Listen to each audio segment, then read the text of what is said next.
प्रभू तुम्हाबरोबर असो आणि तुमच्या अंतर्यामी. योहान लिखित पवित्र शुभवर्तमानातून घेतलेले वाचन. हे प्रभू तुझा गौरव असो.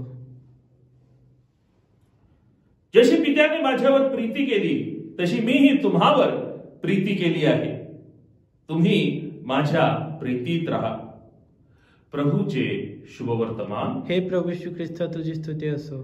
ख्रिस्तामध्ये माझ्या प्रिय बंधूंनो आणि भगिनींनो, पवित्र त्रैक्याबद्दल विश्लेषण करणं खूप अवघड आहे. कारण पवित्र त्रैक्य हे धर्मसिद्धांत एक रहस्य आहे.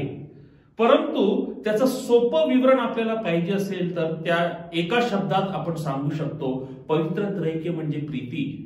पिता, पुत्र व पवित्र आत्मा ते एकच आहे, तरीही 3 व्यक्ती आहे.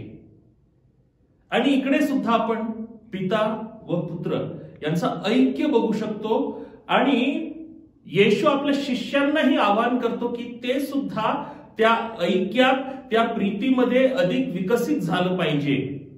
आपल्या समाजात, आपल्या कुटुंबात, आपल्या धर्मग्रामात आपण प्रीती व ऐक्याचा माध्यम बनतो की दुहीचा माध्यम बनतो, या प्रश्नावर मनन करूया.